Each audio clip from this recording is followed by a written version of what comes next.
다 같이 묵도하심으로 주일 예배를 하나님께 드리겠습니다.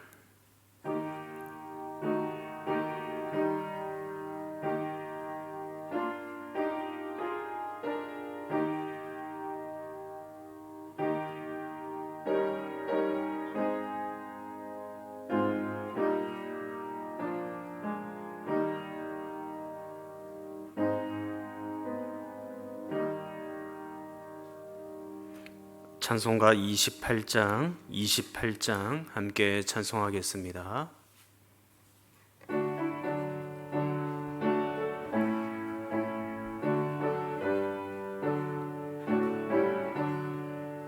복의 근원 강림하사 찬송하게 하소서. 한량 없이 자비하심 증량할 길 없도다. 천사들의 찬송가를 내게 가르치소서. 구속하신 그 사랑을 항상 찬송합니다. 주의 크신 도움 받아 이때까지 왔으니 이와 같이 천국에도 이르기를 바라네. 하나님의 품을 떠나 죄에 빠진 우리를 예수 구원하시려고 보혈을 여주셨네. 주의 귀한 은혜 받고 일생 빚진 자 되네. 주의 은혜 사슬되사 나를 주께 매소서. 우리 마음은 연약하여 범죄하기 쉬우니 하나님이 받으시고 천국인을 치소서.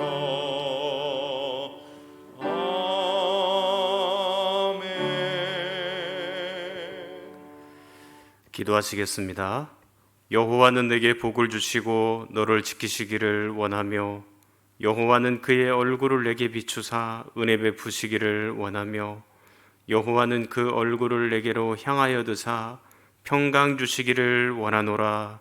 아멘.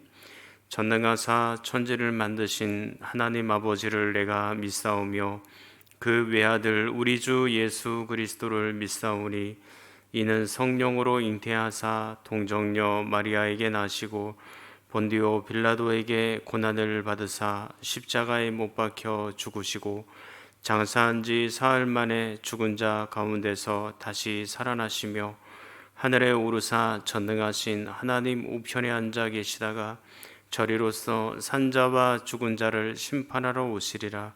성령을 믿사오며 거룩한 공예와 성도가 서로 교통하는 것과 죄를 사하여 주시는 것과 몸이 다시 사는 것과 영원히 사는 것을 믿사옵나이다.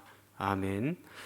찬송가 246장 부르신 이후에 서원경 장로님 기도하시겠습니다.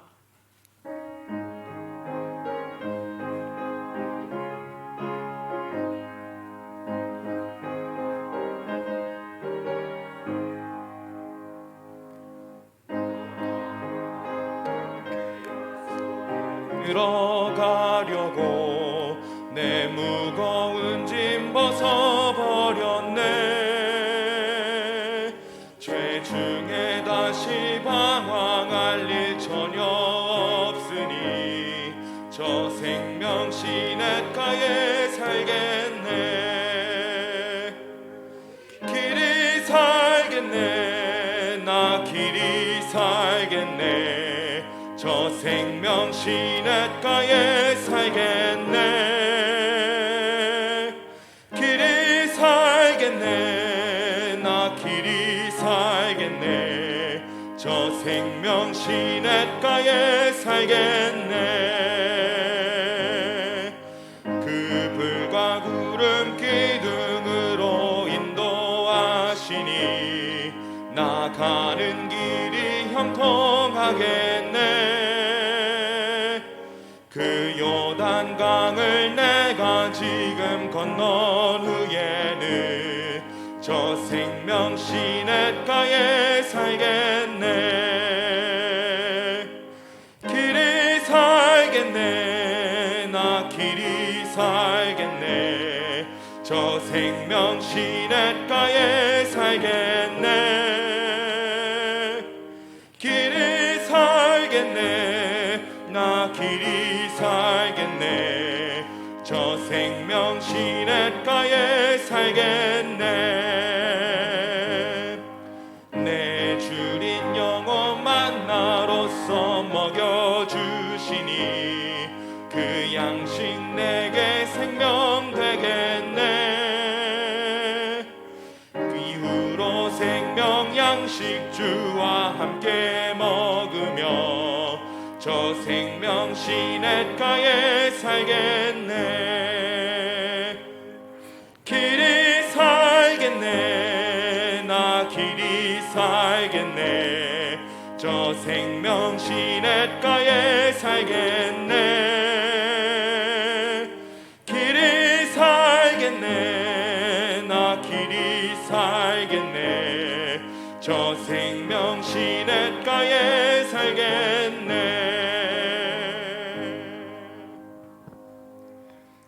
살아임하신 하나님 아버지, 오직 하나님 은혜로 저희들 구원해 주시고 어지러운 세상 살면서 이렇게 지켜 보호해 주시다가 거룩한 주일 다시금 예배 자리로 불러주시니 감사합니다. 하나님의 자녀들이 각자의 처소에서 신령과 진정으로 예배를 드릴 때 하나님 크신 영광 받아 주시옵소서. 하나님 은혜가 아니면 저희들 한순간도 설 수 없음을 이 시간 고백합니다. 그러나 어려움이 끝나면 그동안 베푸셨던 은혜를 잊어버리고 또다시 어려움이 닥치면 하나님을 찾게 되는 참 어리석고 교만한 저희들 심령입니다. 하나님 용서하여 주시옵소서.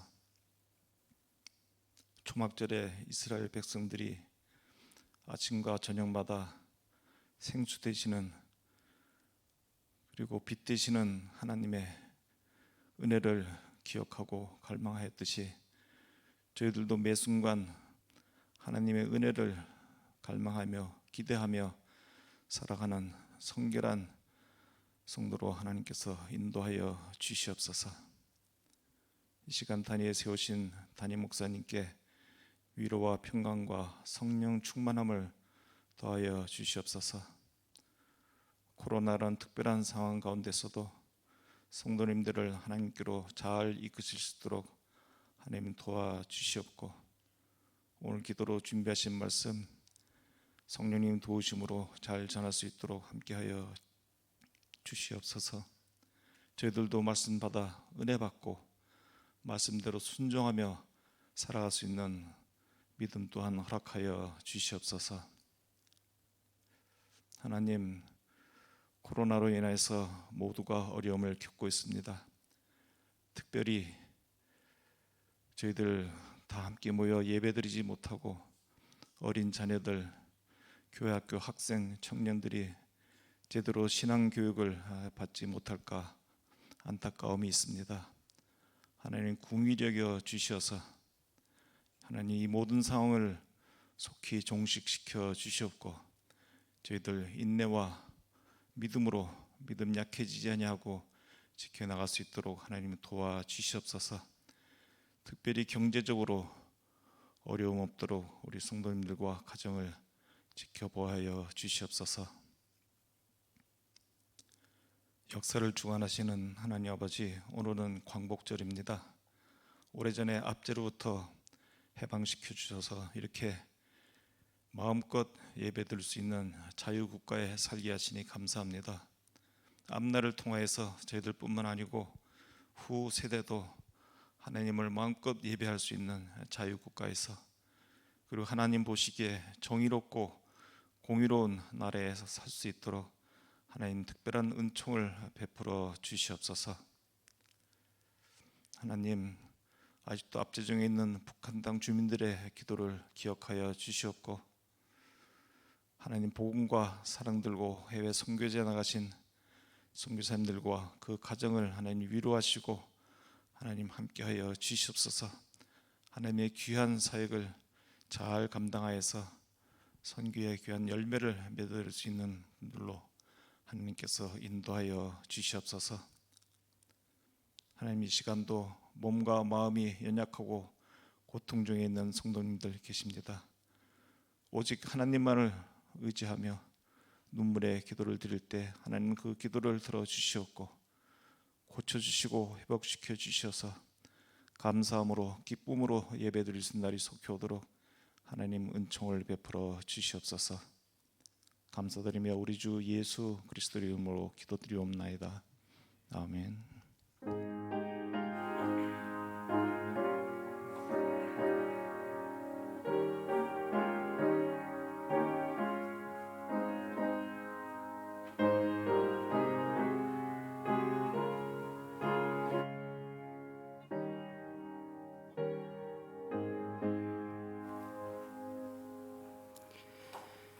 교회 소식을 말씀드리겠습니다. 코로나19 확산으로 당분간 주일 예배는 온라인 가정 공예배로 드립니다. 주일 일부 예배 실황은 녹화해서 홈페이지와 유튜브를 통하여 올려드립니다. 새벽 예배는 현장 예배로 은혜 가운데 진행이 되고 있습니다. 새벽에 오시면 함께 기도하실 수 있습니다. 직장, 가정 등 또 손 소독제나 마스크 잘 착용하셔서 개인 방역에 힘써 주시기를 부탁을 드립니다. 새로운 방역 지침에 따라 주일학교 예배를 다음과 같이 안내합니다.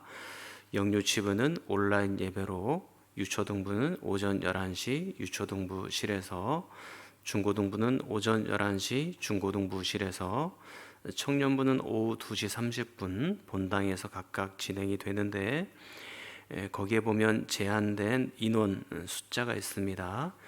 각각 예배실마다 좌석수에 따라서 이렇게 결정을 하도록 정부에서 또 총회에서 권고를 했으니 여러분들이 참고하시고 그 인원에 맞추어서 함께 예배 드리시면 되겠습니다. 줌을 통한 비대면 구역 예배, 우리 구역원들은 구역 예배 때 성실하게 참여해 주시기를 부탁을 드리겠습니다. 총회 세례교인 헌금 1인당 7,000원씩 8월 29일 주일까지 헌금해 주시면 감사하겠습니다. 세례교인과 및 입교교인은 잘 동참해 주시고, 또 세례교인 헌금 봉투는 본당 뒤편에 있습니다. 온라인으로 헌금하기 원하시는 분은 아래 통장 번호로 보내시면 되겠습니다. 각 가정에서 수요 예배 드리시기 원하는 분은 홈페이지를 참고해 주시기를 바랍니다. 우리 서진영, 차지은 집사님 가정이 분당으로 이사를 하셨습니다. 긴급 도구기도 신청은 이주희 권사님께 부탁하면 함께 기도하도록 하겠습니다. 이제 하나님 말씀 보겠습니다. 레위기 23장입니다. 레위기 23장 33절부터 44절까지입니다. 구약성경 183쪽입니다. 구약성경 183쪽 레위기 23장 33절에서 44절까지입니다.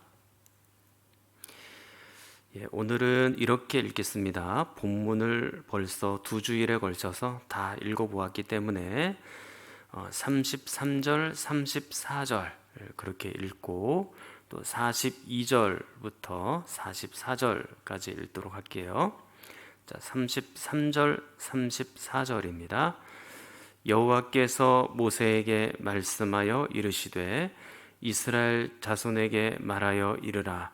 일곱째 달 15셋 날은 초막절이니 여호와를 위하여 이레 동안 지킬 것이라. 자, 이제 42절부터입니다. 너희는 이레 동안 초막에 거주하되 이스라엘에서 난 자는 다 초막에 거주할지니 이는 내가 이스라엘 자손을 애굽 땅에서 인도하여 내던 때에 초막에 거주하게 한 줄을 너희 대대로 알게 함이니라. 나는 너희의 하나님 여호와이니라. 모세는 이와 같이 여호와의 절기를 이스라엘 자손에게 공포하였더라. 아멘. 하나님의 말씀으로 하나님의 인재를 경험하는 여러분이 되시기를 축원합니다. 그동안에 우리는 23장을 통해서 이스라엘의 절기 8개를 살펴보았습니다. 이 안식일을 제외하게 되면 이스라엘의 7대 절기가 되는 거죠. 자, 7대 절기 혹시 기억이 나십니까? 기억이 안 나시면 23장을 보셔도 되고 이제 화면을 보셔도 될 것 같습니다. 자, 이스라엘의 이제 8절기 제가 이렇게 표현을 했는데요. 자, 뭐가 있습니까? 안식일이 있고 또 유월절이 있고 또 무교절이 있고 또 초실절이 있고 또 77절, 또 77절에 또 다른 말이 뭐죠? 맥추절, 그렇게 얘기를 드렸죠. 오순절 이렇게 말씀드렸습니다. 자, 그 다음에 맥추절, 오순절이 지나가고 나면 뭐가 나옵니까? 나팔절이 나오죠. 자, 나팔절이 지나가면 대속제일이 있고 그 다음에는 우리가 지금 배우고 있는 초막절, 이렇게 해서 8개 절기를 보았습니다. 자, 그런데 여기서 안식일을 빼면 그거는 이스라엘의 7대 절기가 되는 거죠. 자, 그러면 이제 이스라엘의 3대 절기는 뭘까요? 자, 여기에 나와 있죠. 자, 유월절, 77절, 초막절. 자, 이렇게 되어 있습니다. 자, 그러면 이스라엘이 추수하는 절기가 또 있지 않습니까? 추수하는 3개 절기는 어떻게 되나요? 자, 이스라엘의 3대 절기에서 앞에 있는 유월절을 빼고 그 앞에다가 초실절을 넣으면 된다. 그죠? 그래서 초실절, 77절, 초막절. 자, 이렇게 해서 추수에 관한 절기 3개가 되는 것입니다. 자, 이게 명칭만 간단하게 이렇게 복습을 해 보았고요. 지금 우리는 이 초막절을 지나가고 있고 이제 오늘 이 초막절의 이 마지막 설교가 될 것 같습니다. 지난 주일까지 우리는 초막절의 날짜나 또 명칭이나 그리고 초막절을 어떤 방식으로 지켜야 할지, 그리고 예수님과 초막절이 어떤 관계에 있는지 그것들을 우리가 다 살펴보았습니다. 자, 오늘은 그러면 초막절이 신약 시대를 살고 있는 성도들에게 어떠한 말씀을 하고 싶어 하실까? 그걸 3가지로 말씀드리도록 하겠습니다. 첫 번째로 이 초막절은 하나님께서 베풀어 주신 은혜에 감사하십시오. 그렇게 말씀하시는 것 같습니다. 자, 하나님께서는 이스라엘에게 어떤 은혜를 베풀어 주셨나요? 자, 42절, 43절을 보시면 먼저 구원을 베풀어 주셨다라는 것을 알 수가 있습니다. 자, 2절 말씀 같이 읽을게요. 너희는 이레 동안 초막에 거주하되 이스라엘에서 난 자는 다 초막에 거주할지니 이는 내가 이스라엘 자손을 애굽 땅에서 인도하여 내던 때에 초막에 거주하게 한 줄을 너희 대대로 알게 함이니라. 나는 너희의 하나님 여호와이니라. 아멘. 자, 그렇죠. 애굽에서 430년 동안 종살이하던 이스라엘 백성들을 그 애굽에서 건져 주셨다. 그렇게 되어 있죠. 사실 뭐 따지고 보면 이스라엘의 많은 절기들이 이 출애굽과 연관이 되어 있습니다.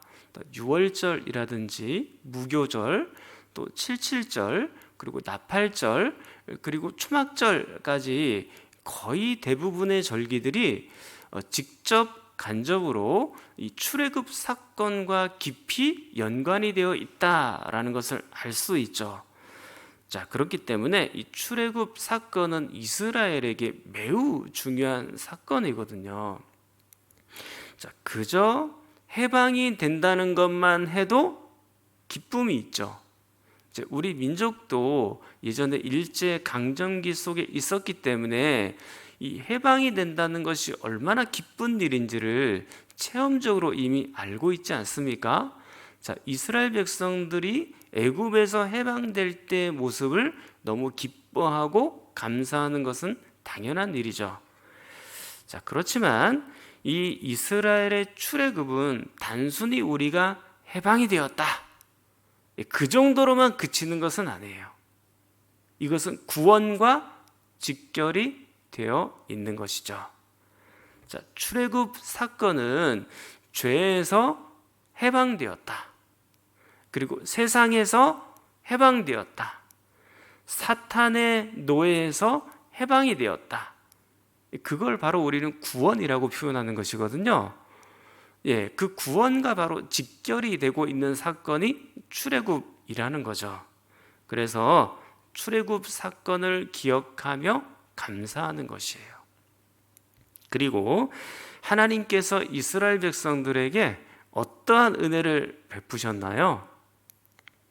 광야의 인생길에서 함께 하신다. 그 은혜도 베풀어 주셨죠. 출애굽해서 그걸로 끝난 것은 아니죠.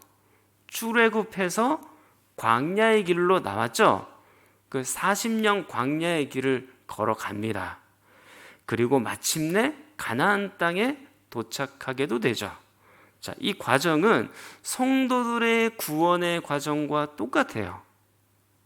우리가 죄에서 출애굽했지 않습니까? 그런데 그걸로 끝나는 것이 아니라 여전히 우리가 광야의 인생길을 지금 걸어가고 있잖아요. 그리고 마침내는 가나안 땅에도 천국에도 도착하고 들어가게 되었죠.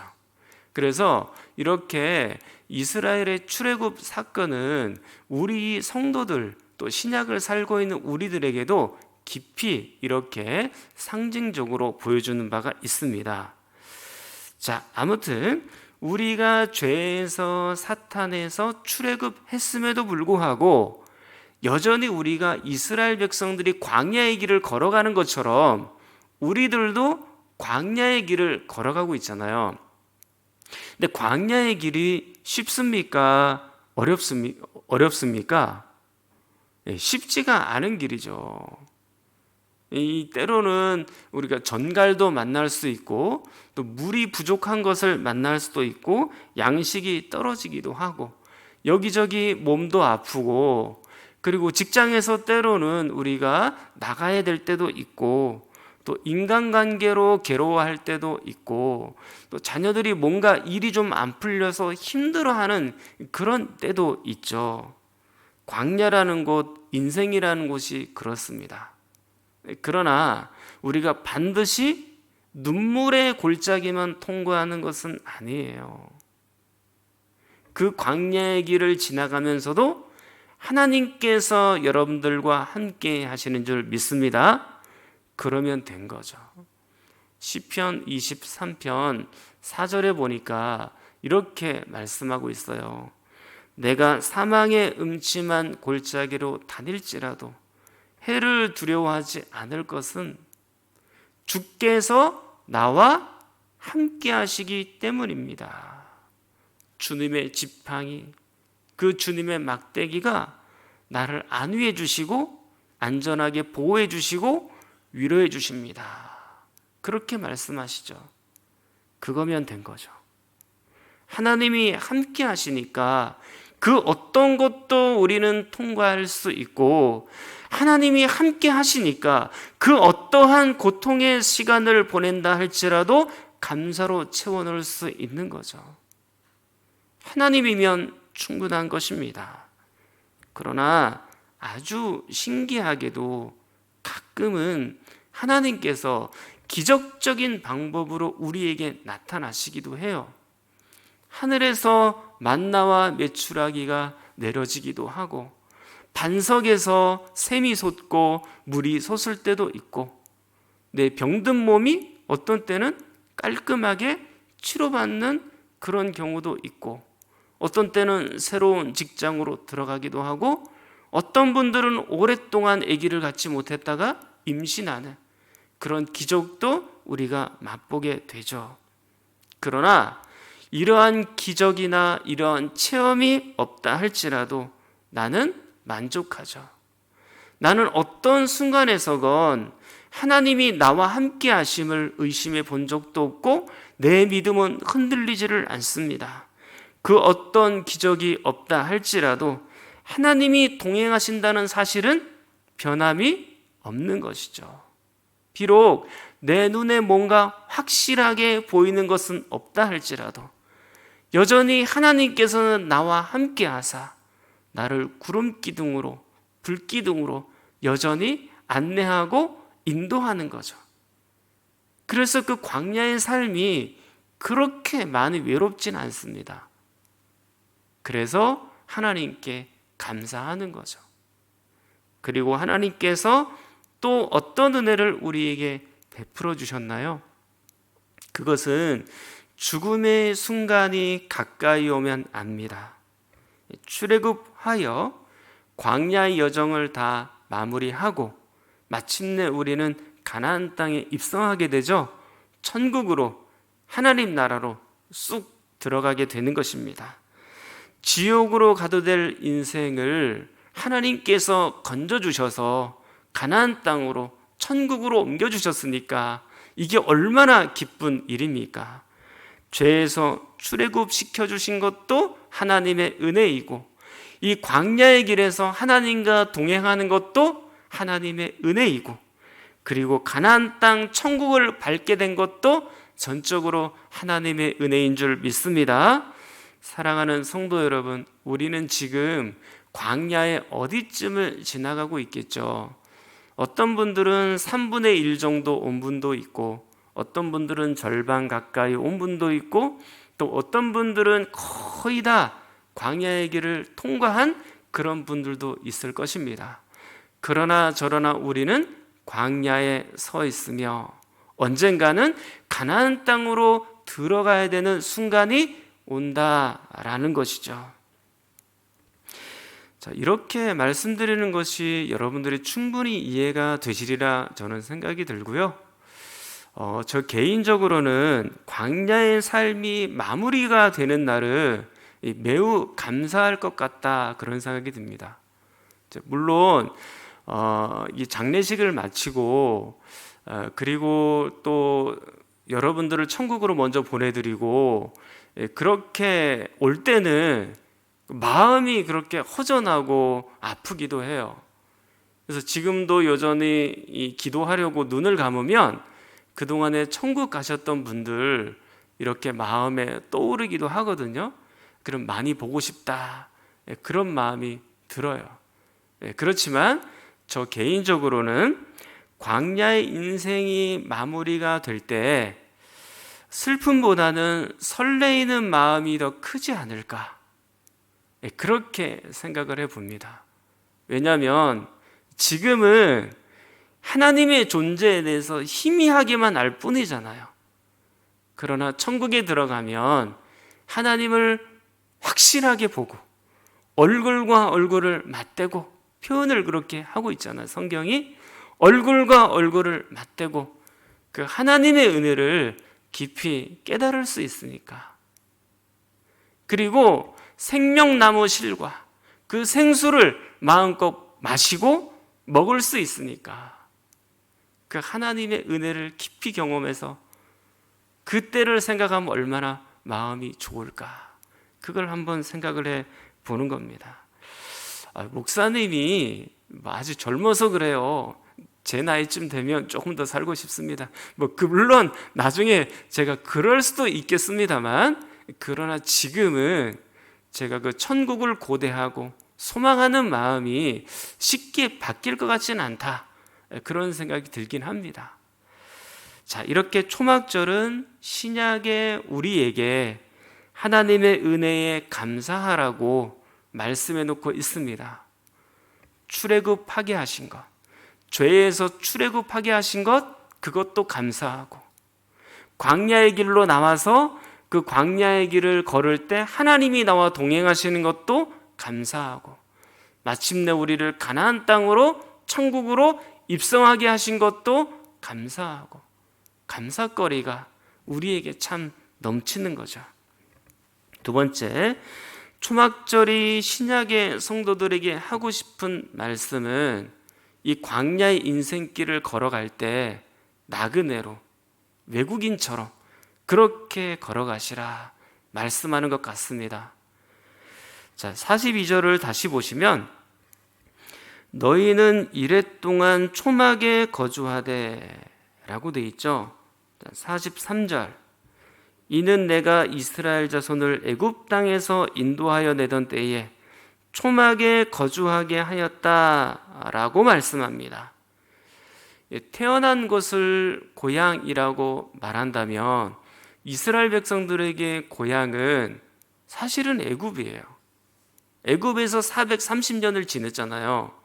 그러면 10세대 이상 지낸 거거든요. 그러면 태어나고 자라나고 거기서 죽었으니까 그 애굽 땅이 당연히 고향이겠죠. 그럼 애굽은 이스라엘 백성들에게 매우 익숙한 장소예요. 그런데 하나님께서 그 애굽에서 나오게 하셔서 출애굽하셔서 가나안 땅으로 가도록 하셨을 때 가나안 땅으로 바로 옮겨 놓으신 것이 아니라 광야의 길을 40년 동안 걷게 하시잖아요. 그런데 그 광야의 길은 낯선 곳이에요. 불편한 곳이에요. 그래서 이 애굽 땅에 익숙한 곳에서 있다가 광야라는 불편한 곳으로 나올 때는 어쩌면 애굽 땅에서보다 이 광야에서 삶이 더 고생길일 수도 있고 더 불편할 수도 있고 힘들 수도 있는 그런 곳이다. 그런 곳이 바로 광야거든요. 고생을 각오해야 되는 거죠. 특히나 광야에서는 계속 이동을 해야 되니까 온전한 집을 지을 수가 없잖아요. 그래서 오늘 성경 42절, 43절에 있는 것처럼 초막을 계속 지을 수밖에 없는 거예요. 풀로 대충 지어서 집을 짓고 또 구름 기둥이, 불 기둥이 오늘이라도 움직일 수 있잖아요. 그런 거 빨리 헐고 다음날 또 움직여야 되고 며칠 만에 또 움직여야 되고 이런 일들이 벌어지니까 튼튼한 집을 지을 수가 없고 초막을 지을 수밖에 없는 거죠. 계속 나그네로서 그 광야의 인생길을 살아가는 거예요. 그러다가 이스라엘 백성들이 가나안 땅에 입성하면 그때는 안전하고 튼튼한 가옥을 짓고 살게 되겠죠. 그런데 그 좋은 집도 10년, 20년 살아보세요. 익숙해지겠죠. 제가 예전에 신방을 갔는데요. 우리 교회 일은 아닙니다. 신방을 갔는데 그 집이 아파트가 76평 아파트였어요. 자, 그 정도 아파트면 여러분들은 좀 어떠세요? 살만하세요? 예, 비교적 넓은 집이긴 하잖아요. 예, 그래서 그 집에서 신방을 갔는데 저는 신방을 하면 대부분 그냥 거실에서 그대로 앉아 있다가 그대로 나오는 편이거든요. 집주인들이 집 구경 시켜드릴게요. 목사님 한번 보시죠. 그러면 제가 집 구경을 그때는 하긴 하지만 대부분은 제가 거실에만 있습니다. 목사님 오신다고 오랜만에 청소를 쫙 해놨고 한 방 안으로다가 짐을 다 옮겨놨는데 제가 그걸 불쑥 열면 여러분들이 민망할 수 있잖아요. 그래서 제가 대부분은 다 거실에 이렇게 앉아 있거든요. 근데 그 집 거실로 이렇게 딱 들어가는데 거실이 완전히 운동장이에요. 너무 넓어요. 그리고 이 거실에다가 좋은 그림 같은 거, 저는 그림을 잘 볼 줄 모르지만 아주 유명한 화가의 그림을 딱 이렇게 액자에다 걸어놓고 방문이 몇 개인지를 모르겠어요. 엄청 하여튼간 크게 느껴졌거든요. 그래서 같이 이제 신방을 간 구역장이 이렇게 물어봤어요. 집사님, 이 큰 집에 사니까 좋죠? 그러니까 집사님 뭐라 그러셨게요? 처음에는 좋았는데요, 조금 살다 보니까 그냥 좋은지는 잘 모르겠고 그냥 익숙해졌고 그냥 덤덤해졌습니다. 그렇게 얘기하시더라고요. 이스라엘 백성들이 이러한 상태는 아니었을까요? 광야의 초막에서만 살다가 가나안 땅에 들어가서 좋은 집을 짓고 살았잖아요. 근데 좋은 집을 지었을 때는 너무나도 기쁘고 좋았겠죠. 그런데 10년, 20년 살다 보니까 덤덤해지는 거예요. 예전에 초막을 짓고 살았을 때의 그 모습이 잘 기억이 안 나고 무뎌지는 거예요. 한술 더 떠서 아마도 이스라엘 백성들은 하나님의 은혜조차 기억이 안 나는 그런 상태로 서서히 이스라엘 백성들이 변해가는 거죠. 이스라엘 백성들은 그 가나안 땅조차도 자신이 진짜 집이 아니라는 것을 알아야 됩니다. 애굽이 고향이 될 수 없듯이 가나안 땅조차도 그들에게는 진짜 고향이 되어서는 안 되는 거죠. 이스라엘의 진짜 고향은 하늘입니다. 하늘집이어야 하죠. 이 정신을 가장 잘 구현하고 산 사람이 성경에 보니까 아브라함이에요. 제가 장례식 가면 자주 보는 말씀이거든요. 히브리서 11장 13절을 한번 볼게요. 자, 그 말씀 한번 같이 읽어보겠습니다. 이 사람들은 다 믿음을 따라 죽었으며 약속을 받지 못하였으되 그것들을 멀리서 보고 환영하며 또 땅에서는 외국인과 나그네임을 증언하였으니 아멘. 자, 이 사람들이 누구일까요? 아브라함을 포함한 그 일족들, 그 식구들입니다. 근데 이 사람들이 다 믿음이 있었다라고 되어 있죠. 그리고 믿음을 따라 죽었다라고 되어 있죠. 믿음으로 살다가 믿음을 따라 죽은 사람들, 아브라함의 식구들이다 이렇게 되어 있습니다. 그런데 약속도 받지 못했다라고 표현이 되어 있죠. 사실 아브라함은 약속을 받지 못했다라는 표현이 어울리진 않아요. 왜냐하면 아브라함은 약속을 받았거든요. 하나님께서 약속하신 가나안 땅을 아브라함이 받았어요? 못 받았어요? 아브라함이 가나안 땅에 입성해서 들어가서 살았잖아요. 그럼 약속을 받은 거죠. 하나님께서 약속하신 그 가나안 땅을 주시겠다고 하신 말씀이 성취가 된 거예요. 그 약속이. 그런데도 불구하고 성경은 표현을 이렇게 놨어요. 약속을 받지 못하였으되. 왜 약속을 받지 못했다 이렇게 표현해 놨나요? 심지어는 그 가나안 땅조차도 그의 고향은 아니다라는 것입니다. 그의 영원한 안식처는 아닌 거죠. 그럼 진짜 고향은 어디입니까? 자, 13절 끝에 보면 이렇게 돼 있죠. 또 땅에서는 외국인과 나그네임을 증언하였다라고 돼 있죠. 가나안 땅에서조차 외국인처럼 나그네처럼 살았다는 얘기예요. 실제로 아브라함은 가나안 땅에서도 여기저기 자주 이사를 다니면서 마치 초막을 짓고 사는 것처럼 나그네처럼 외국인처럼 그렇게 살았죠. 왜 이렇게 하나님께서 선물로 주신 가나안 땅에서조차 외국인으로 나그네로 그렇게 살아갔을까? 그 이유가 무엇일까라는 거죠. 그의 진짜 집은 어디일까라는 거죠. 자, 14절을 보십시오. 그들이 이같이 말하는 것은 자기들이 본향 찾는 자임을 나타내미라. 아멘. 아브라함은 본향을 더 그리워하였기 때문에 나그네처럼 또 외국인처럼 가나안 땅에서 살아간 거예요. 그 본향이 어딜까요? 그 본향이 어딜까요? 16절 같이 읽을게요. 그들이 이제는 더 나은 본향을 사모하니 곧 하늘에 있는 것이라. 이러므로 하나님이 그들의 하나님이라 일컬음 받으심을 부끄러워하지 아니하시고 그들을 위하여 한 성을 예비하셨느니라. 아멘. 본향이 어디입니까?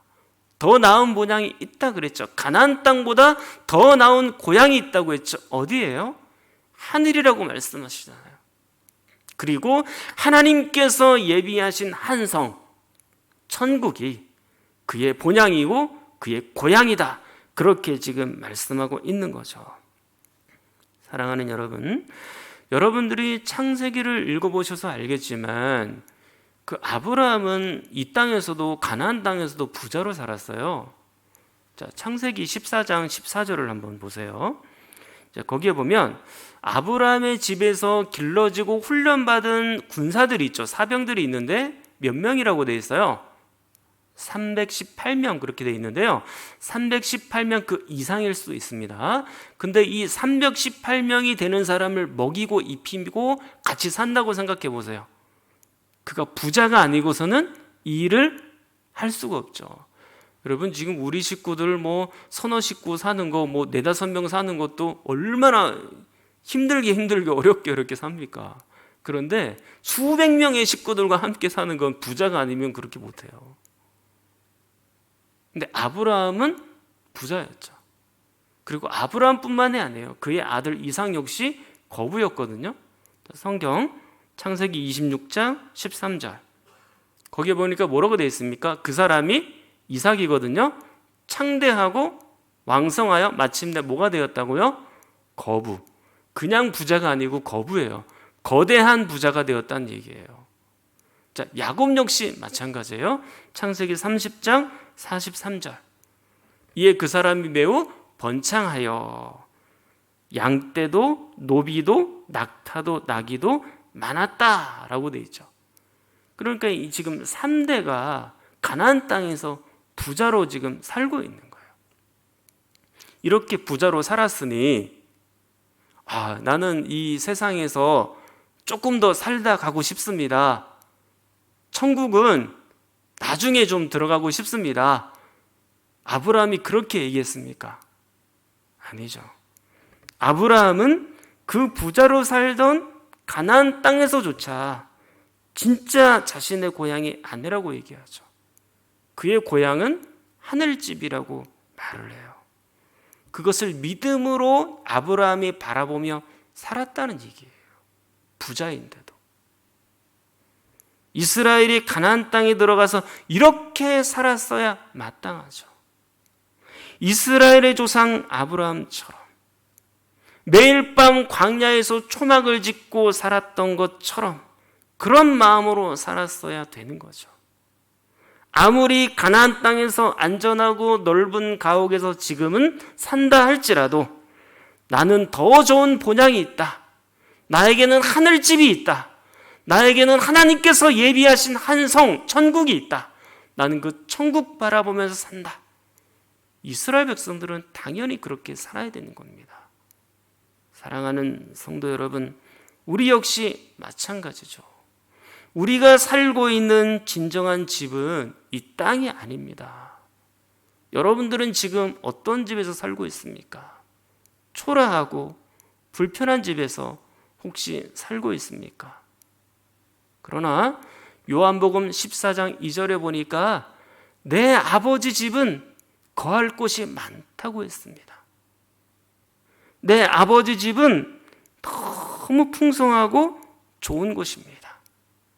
지금은 비록 좁고 불편한 집에서 산다 할지라도 내 아버지 하늘집은 넓고도 풍족하죠.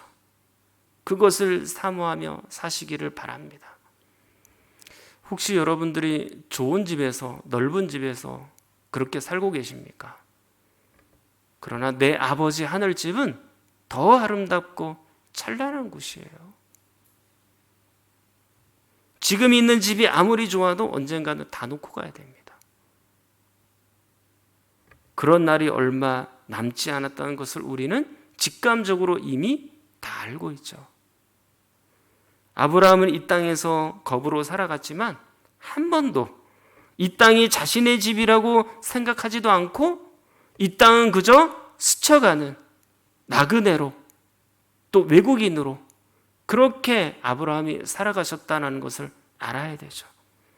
그는 영원한 하늘집만을 사모하며 살았습니다. 제가 좋아하는 찬송가 중에 483장이 있거든요. 거기에 보면 가사가 이렇게 돼 있어요. 구름 같은 이 세상 모든 부귀영화 나는 분토와 같이 내어버리고서 오직 천국의 복을 사모하며 사니 구원받은 내 이름 기억하옵소서. 주가 나의 이름 보좌 앞에 놓인 어린 양 생명책에 기록하옵소서. 할렐루야, 할렐루야. 가장 큰 복은 우리가 천국으로 입성할 수 있게 되었다는 것. 저는 꼭 그 천국집에서 살고 싶습니다. 여러분들이 전부 천국집으로 함께 이동하시고 옮겨가시면 좋겠다. 그렇게 생각을 해요. 자, 이제 세 번째 초막절이 신약의 성도들에게 하고 싶은 말씀은 천국이 하나님의 나라가 완성이 되는 날이 있다라는 겁니다. 지금까지 우리가 안식일을 제외하고 이스라엘의 7절기를 보았잖아요. 그 절기들은 결국 누구를 보여주는 거냐면 예수 그리스도를 보여주는 거거든요. 6월절 봤잖아요. 그 6월절에 예수 그리스도께서 십자가에서 달려 돌아가셨죠. 그리고 그 6월절 어린 양의 피는 곧 예수님의 피 아닙니까? 그리고 무교절, 이것은 예수님께서 십자가에서 죽으시고 장사 지낸 바 되셔서 무덤으로 들어가셨잖아요. 마치 그것을 우리에게 보여주는 것과 같아요. 그리고 다음 나오는 절기가 뭡니까? 초실절이잖아요. 그 초실절은 뭐예요? 이삭 한 단의 첫 열매를 하나님 앞에 드리는 날이잖아요. 예수님은 첫 곡식단처럼 첫 열매처럼 부활하신 거죠. 그러면 이 예수 그리스도의 죽으심과 무덤에 들어가심과 부활하신, 부활의 첫 열매가 되신 이것을 믿게 하시는 분은 누굽니까? 성령 하나님이시죠. 그래서 77절, 오순절에, 맥주절에 성령 하나님 기억하시죠? 자, 그 다음에는 나팔절이 나오죠. 자, 나팔절은 뭡니까? 나팔을 부는 절기잖아요. 예수님 재림하실 때 어떻게 돼요? 나팔을 울리면서 재림하시죠. 그리고 대속죄일. 대속죄일은 뭡니까? 우리의 모든 죄가 용서받는 날이잖아요. 자, 어쩌면 예수 그리스도께서 재림하실 때 우리가 만약에 그때까지 살아있다면 우리가 살아있는 동안에는 죄가 여전히 있었을 텐데, 그러나 예수 그리스도께서 재림하시는 그날 우리의 모든 죄는 완전히 사라지고 그 죄의 사라짐에, 죄의 용서의 공포가 그날에 이루어지게 되는 거죠. 자, 그리고 마지막 뭐가 있습니까? 7절기 중에 초막절이 있죠. 초막절은 또 다른 말로 하면 수장절이라고 했잖아요. 추수의 절기라고 했잖아요. 그럼 영적인 추수의 절기가 끝나는 날이에요. 그럼 지문 전부 예수님하고 연관이 돼 있죠. 그리고 또 하나 8절기까지 더하면 이제는 우리가 그 영원한 영적인 추수를 마치고 영원한 천국에서 뭐 하는 거예요? 안식일까지 넣으면 안식하고 쉬는 거죠. 그래서 이 이스라엘의 절기는 전부 예수님하고 연관이 다 되어 있어요. 자, 그렇다면 이렇게 예수님이 재림하시면 하나님의 나라가 완성이 되고 성취가 되는 거죠. 이스라엘의 7대 절기가 이걸 보여주는 것입니다. 여러분, 7절기 그랬으니까 7이라는 숫자는 어떤 숫자예요? 완전수라 그랬잖아요. 완성하고 성취가 되는 그런 숫자잖아요. 그리고 이 초막절에 이 제물 숫자를 살펴보면 그것조차 심상치 않거든요.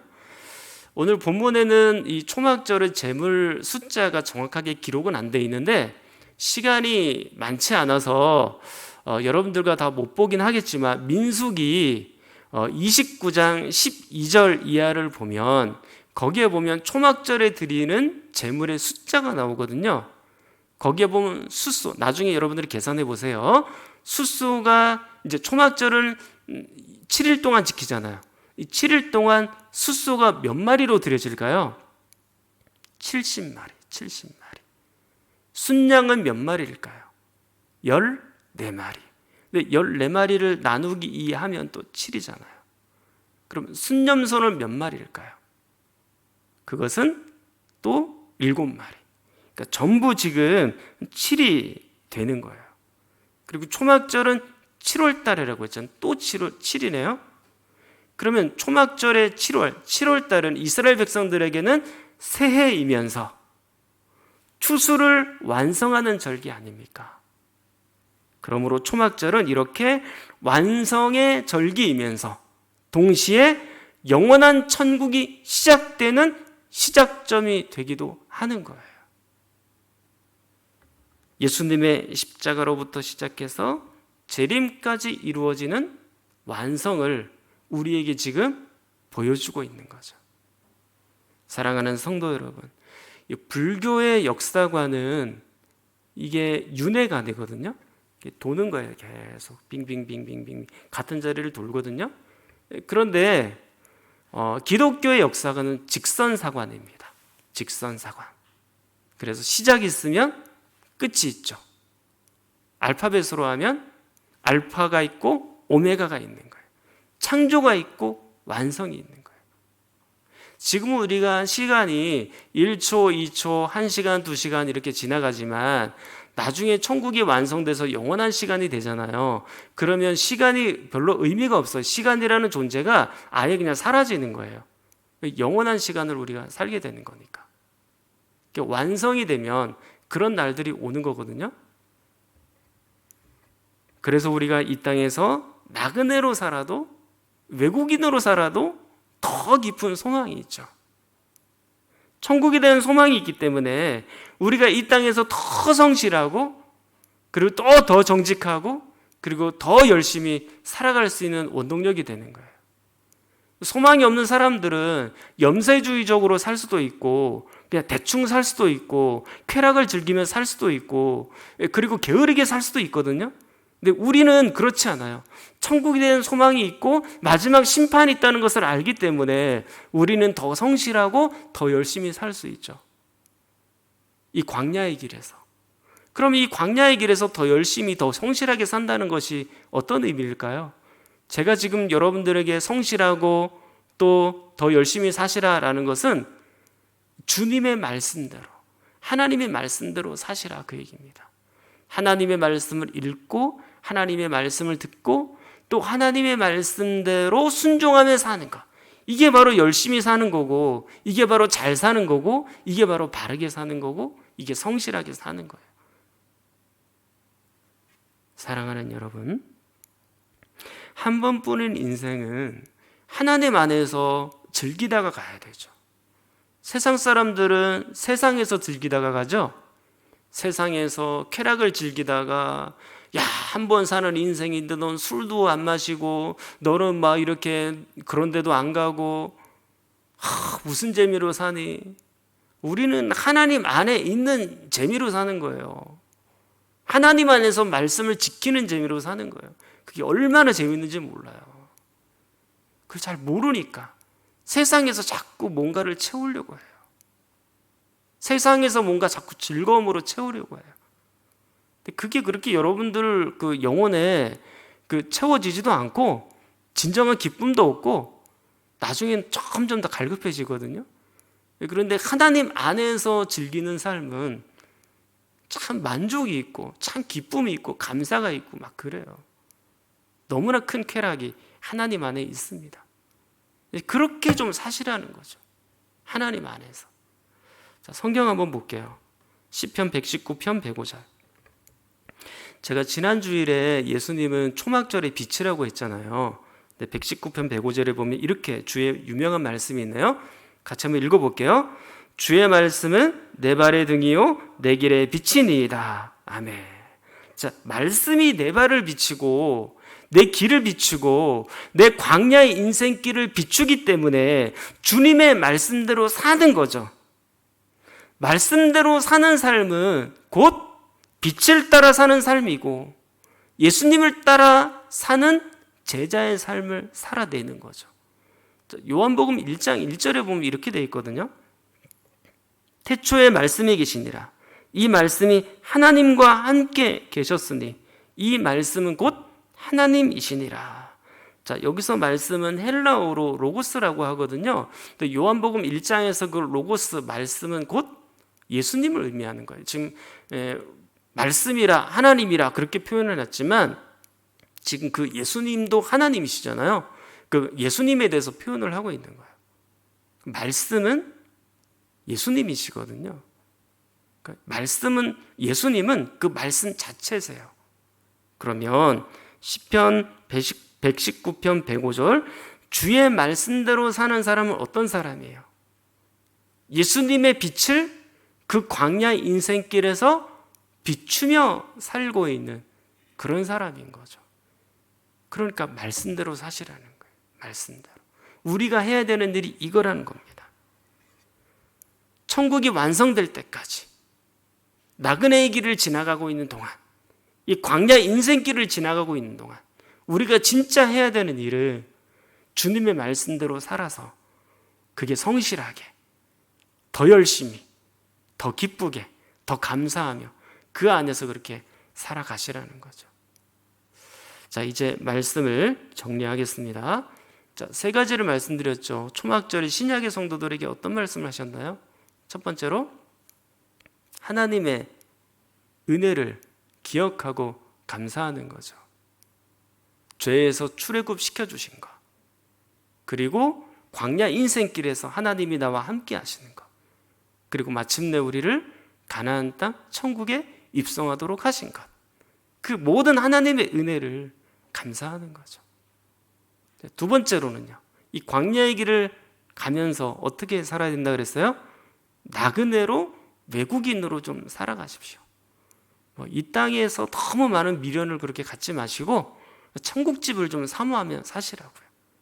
세 번째, 결국에 그 천국집은 그리고 하나님의 나라는 완성되는 날이, 성취가 되는 날이 온다라는 겁니다. 사랑하는 성도 여러분, 저의 꿈은 여러분이세요. 저의 꿈은 여러분이에요. 여러분들이 광야의 인생길을 지나갈 때 제가 여러분들의 삶에서 그 인생길을 조금이라도 더 성실하게 걸어갈 수 있도록 주님의 말씀대로 걸어갈 수 있도록 응원해드리고 함께 기도해드리고 마침내 여러분들이 천국에 입성하게 되는 것들을 제가 보기를 원하거든요. 그게 저의 유일한 꿈이에요. 여러분들을 정말 잘 도와드리고 싶어요. 그래서 제가 할 수만 있으면 진짜 여러분들을 위해서 한 명 한 명 빼놓지 않고 제가 그 구역에 있는 명단 한 명 한 명 보면서 계속 기도합니다. 반복해서 또 기도하고 또 기도하고, 이 기도가 우리 성도들을 살리면 좋겠다. 말씀대로 좀 살아가게 하면 좋겠다. 그리고 이 광야의 인생길을 잘 걸어가서 몸이 좀 아프기도 하고 또 마음이 좀 우울할 때도 있고 힘든 여정들을 광야의 길을 보내기는 해도 제가 여러분들을 제가 부족하긴 하지만 여러분들을 위해서 열심히 기도는 해서 또 열심히 말씀을 증거해서 여러분들의 그 광야의 인생길이 조금이라도 좀 힘든 것이 좀 덜어지면 좋겠다. 그리고 여러분들이 주님의 말씀대로도 힘차게 걸어가면 좋겠다. 그런 마음으로 여러분들을 정말 도와드리고 싶거든요. 힘든 일이 있으면 문자도 보내시고 연락도 하시고 기도 제목도 말씀하세요. 제가 같이 또 부족하나마 기도하겠습니다. 저의 유일한 꿈은 여러분이에요. 부디 여러분들이 구름 같은 이 세상을 지나가는 동안에 너무 이 세상에 얽매이지 마시고 조금 여유를 가지시고 조금 여러분들이 좀 이 세상에서 자유하셔서 하나님의 말씀, 주님의 말씀을 더 열심히 지키고 마침내 우리 모두 천국에서 만나는 그런 역사가 있기를 간절히 축원합니다. 우리 함께 기도하겠습니다.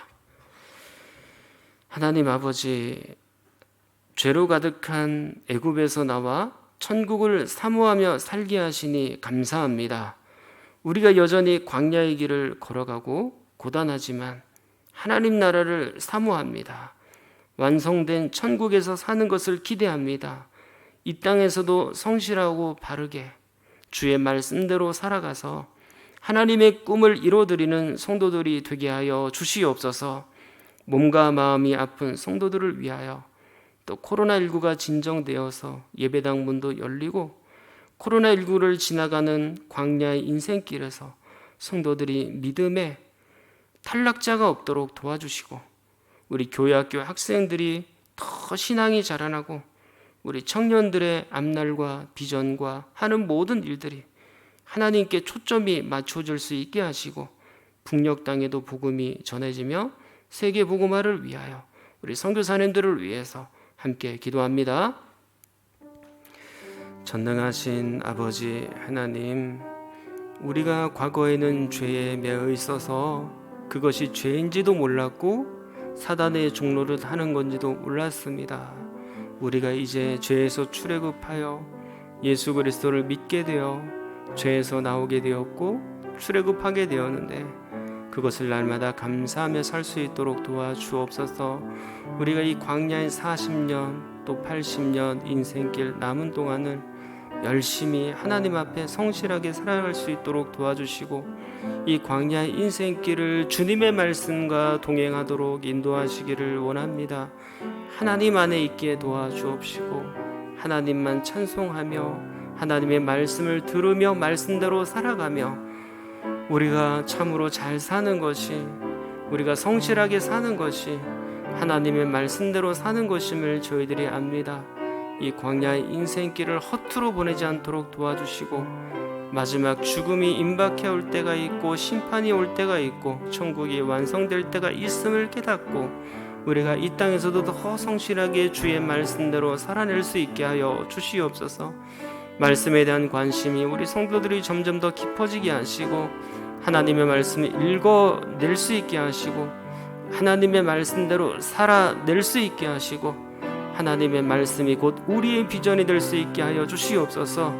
그 주의 말씀으로 내 발에 또 내 길에 빛이 되어져서 그 예수 그리스도를 따라가는 참된 제자로 살아가는 모든 성도들 되도록 도와주시기를 원합니다. 이 땅에 살아가는 동안 이 땅이 우리의 영원한 고향인 것처럼 살지 않게 하시고 이 땅은 나그네이고 이 땅은 외국인이고 언젠가는 다 놓고 가야 될 그런 날들이 옵니다.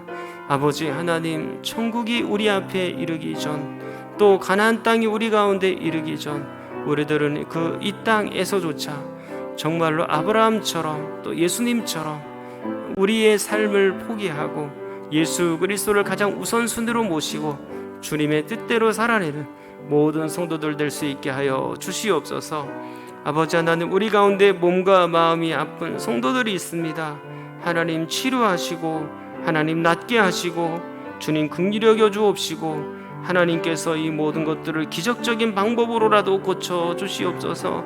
사람이 할 수 없는 일 하나님은 하실 수 있는 줄 믿사오니 하나님께서 만나와 매출하기로 그들의 영혼을 먹이시고 그들의 모든 육체 하나님께서 고쳐주시기를 간절히 소망합니다.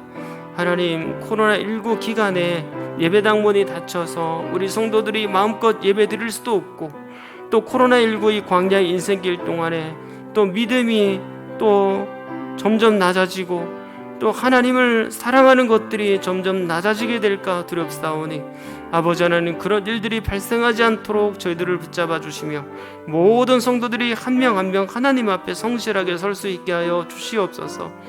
아버지 하나님, 교회 학교 학생들 하나님 지켜주시고 사랑하시고, 영유치부부터 우리 청년대학부까지 모든 부서가 하나님 안에 있게 하시고, 그 학생들이 하나님을 깊이 만나게 하시고 예수님과 동행하게 하시고, 하나님 그 젊을 때부터 하나님을 잘 섬겨서 하나님을 기쁘시게 하는 새벽 이슬과 같은 청년들, 주일학교 학생들 다 되게 하여 주시옵소서.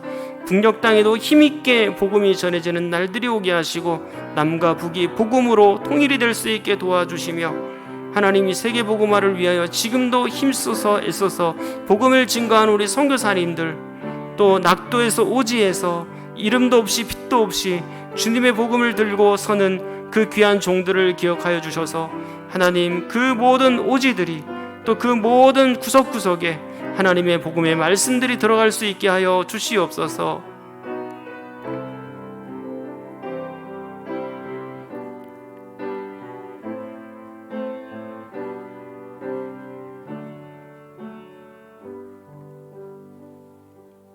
전능하신 아버지 하나님, 8.15 광복절처럼 우리가 죄에서 해방이 되었고 하나님의 은혜 가운데서 마침내 광야의 길을 지나가 천국에 들어가게 될 날들을 사모하며 진심으로 감사를 드립니다. 하나님, 죄에서 우리를 구원하셨던 것, 그 감사가 언제 있었던지,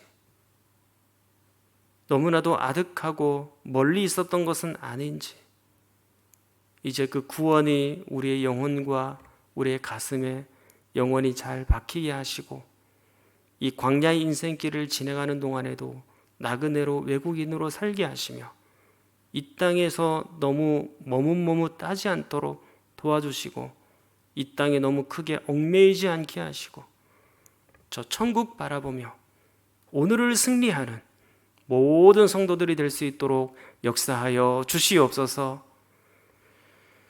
하나님 앞에 귀한 헌금 드리고 바친 것 주님께서 기억하여 주옵소서. 언젠가는 천국이 완성이 되고 내가 그 천국에 입성하여 살게 될 날들을 소망하며 하나님 앞에 드렸습니다.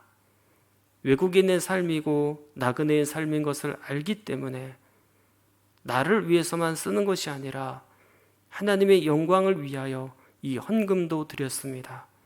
하나님께서 기쁘게 받으셔서 우리 사랑하는 성도들이 힘있게 정말로 예수 그리스도를 잘 믿으며 이 땅에서도 살아낼 수 있게 하여 주시옵소서. 때로는 물질이 부족해서 하나님 앞에 많은 것을 드릴 수 없어서 안타까워하는 성도들이 있다면 하나님께서 기억하시고 그 영혼에 하나님의 사랑과 자비를 부으시고 물질도 좀 채워주시고 건강도 붙들어 주옵시고 하는 일 가운데 형통이 있게 하여 주옵시고 사랑하는 성도들에게 직장도 허락하여 주시옵소서. 하나님, 우리와 함께 하셔서 너무나도 감사합니다. 가난한 삶이든 부자의 삶이든 내가 지금 어렵든지 형통하든지 그 어떤 삶이든 하나님과 동행하게 하셔서 너무나도 감사하고 하나님을 느끼면서 살게 하시니 그것 또한 감사하고 그 하나님을 더욱 깊이 체험하는 모든 성도들이 되게 하여 주시옵소서. 예수 그리스도의 이름으로 기도하옵나이다. 아멘. 우리 찬송가 492장 부르시고 축도로 예배를 마치겠습니다.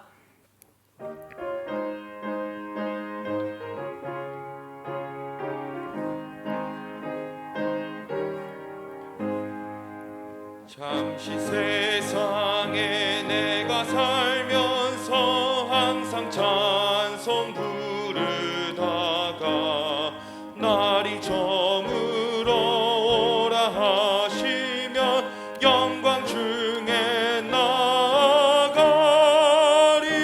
열린 천국 문 내가 들어가 세상 짐을 내려놓고 빛난 면류관 받아 쓰고서 주와 함께 길이 살리. 눈물 골짜기 더듬으면서 나의 갈 길 다간 후에 주의 품 안에 내가 안기어 영원토록 살리로다.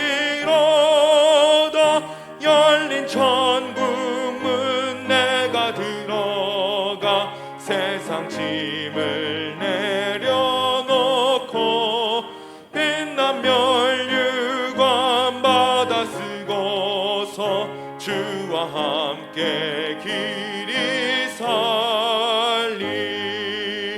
나의 가는 길 멀고 험하며 산은 높고 골은 깊어 고난 나의 몸 쉴 곳 없어도 복된 날이 밝아오리.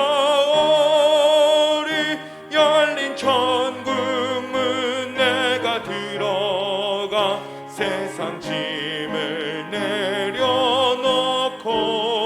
빛난 면류관 받아 쓰고서 주와 함께 길이 살리. 한숨 가시고 죽음 없는 날 사모하며 기다리니 내가 그리던 주를 배울 때 나의 기쁨 넘치리라.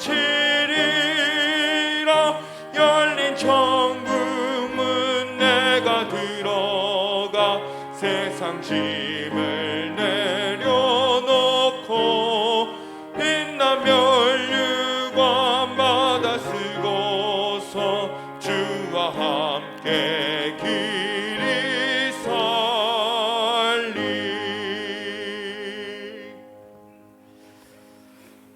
이제는 우리 구주 예수 그리스도의 은혜와 하나님의 크신 사랑하심과 성령의 위로 교통하심이 하나님께서 나에게 이런저런 은혜를 베풀어 주셨고 특히 구원의 은혜를 베푸셔서 이 광야의 인생길을 걸어가는 동안에도 참 소망이 있게 하셨고 세상에 너무 얽매이지 않게 하셨고 세상의 짐도 내려놓게 하셨고 오직 천국 사모하며 사는 성도로 변하게 하심을 감사하는 당신의 어여쁜 성도들 위에 그 자녀들 위에 생업 위에 영원토록 함께 있을지어다.